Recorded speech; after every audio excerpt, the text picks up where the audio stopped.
India claims it has the capabilities to build the Sukhoi 57 stealth fighter jet.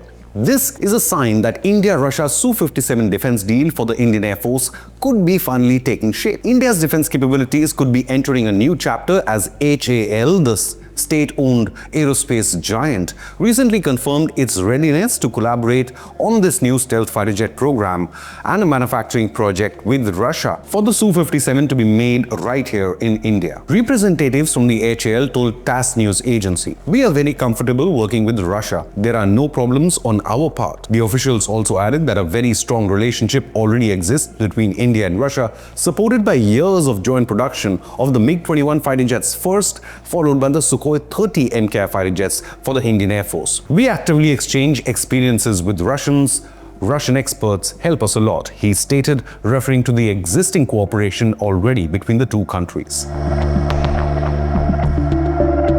Meanwhile, Indian Air Force veteran and seasoned military commentator, squadron leader Vijendra K. Thakur told the Eurasian Times, "In the past, HAL collaborated with Russian aircraft manufacturers to assemble and locally produce fighter aircraft for the Indian Air Force, MiG-21s, MiG-27s and Sukhoi 30 NKI. However, joint development was never previously considered." Unquote. Joint development offers the advantage of Indian ownership. Beyond securing IPR for weapon systems and fostering self-reliance, it also ensures that projects are not subject to import restrictions stemming from hegemonistic ambitions of the US and its allies. Before finalizing a multi-billion-dollar deal for a foreign stealth fighter, there has been some debate and discussion on whether India should collaborate with Russia for the Sukhoi 57 or join hands with United States of America for the F-35.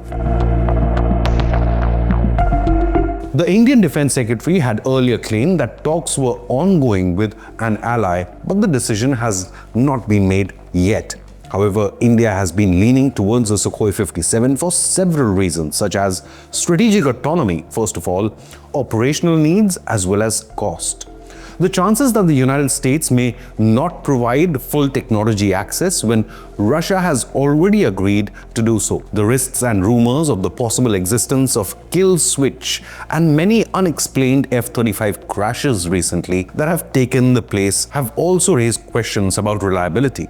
For manufacturing the Su-57s, Russia allowed greater flexibility, affordability, the potential of technology sharing, and the possibility of co-production in India under the Make in India initiative. Another striking feature of the Sukhoi 57s is that it reportedly performs well at high altitude operations, which would really benefit India along the India-China border. The possible deal is coming at a very important time. Firstly, right ahead of Russian President Vladimir Putin's visit to India in December, and secondly, to address the concerning reducing squadron strength in the IAF. Indian Air Force squadron strength has come down to 29 after the MiG-21s were retired, opposed to sanctioned strength of 42 for any two-front war. HAL has decades of experience working with Russian fighter aircraft. It started from producing the MiG-21s in the 1960s to manufacturing the Sukhoi 30 MKI even in 2025. India had first signed a deal with the USSR for the licensed production of MiG-21 aircraft back in 1962, through which they had built hundreds of those fighter jets. And now that partnership could continue for the stealth fighter Su-57. The Su-57 stealth fighter is the most advanced fifth-generation multi-role combat aircraft arguably in the world. It is designed for both air superiority and strike missions. Its main features are stealth technology with radar-absorbing materials, internal weapons base, and special shape to reduce radar detection and cross-section, though according to analysts, its stealth is strongest from the front or front-on. The jet is powered by two Saturn AL-41 afterburning engines, allowing top speed of around Mach 2 or 2100 km per hour, along with Super Cruise sustained supersonic flight without afterburners. Its maximum takeoff weight is about 34,000 kilograms and has a combat range approximately 1900 kilometers with a ferry range up to 4000 kilometers, which covers every inch of Pakistan. The Su-57 Felon can support up to 12 missiles or bombs per mission. Its avionics include an ASA radar, 360-degree sensor fusion, advanced electronic warfare systems, and infrared search and track capabilities. A TASS report published in March 2025 stated, in case of a positive decision by the Indian side, the production of the Russian 5th generation Su-57E fighter jet can be started at the factories currently producing the Su-30 MKI fighter within a short time. Retired IF veteran Vijender K. Thakur argued that the TASS report could be general in nature, but it might also allude to a specific project as the development of the Su-75 stealth fighter. India has previously indicated that it is open to joint manufacturing of the Su-75 in a partner country. Such a venture would align perfectly with India's Make in India and Atmanirbhar Bharat paradigms.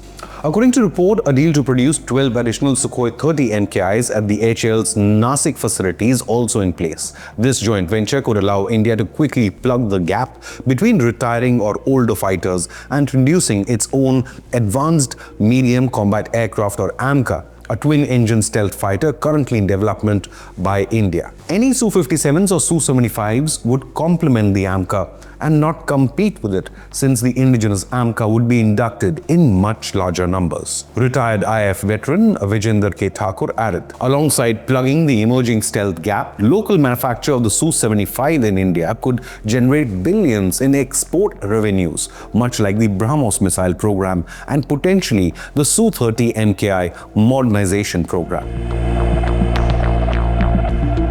Through a partnership with Russia, India can also acquire important technologies like advanced radar, artificial intelligence-based avionics, and infrared missile seekers to boost India's defense, self-reliance, and technological edge over rivals. Experts say that such collaboration could put India ahead regionally by strengthening its capabilities against rivals like China and Pakistan. India already boasts a relatively modern fleet with Rafale fighter jets as well as the S-400 air defense systems, and has demonstrated air dominance in the recent Operation Sindoor over Pakistan. Now, there are several attractive promises for the Su-57 joint production, but there are problems as well. Firstly, Western sanctions, especially by the US, have put pressure on Russia's supply chain. Financing the project also remains challenging due to Russia's current military conflicts. For India, the cost-benefit analysis and strategic autonomy are key concerns. Experts highlight the importance of ensuring the deal supports India's Atmanirbhar Bharat initiative or self-reliance goal without compromising domestic fighter programs. Now, it's important to note that even the American F-35 is not immune to delays. According to previous reports from US government officials, Lockheed Martin's F-35 faced delay even in the initial operational testing. This was due to taking longer than expected time to configure test aircraft with latest softwares. Operational testing of the advanced TR-3 capabilities is only expected to start by 2026. In such a scenario, which is better for India, the Russian Su-57 or the American F-35? Leave a comment with your opinion in the like button and subscribe to Inconnect News.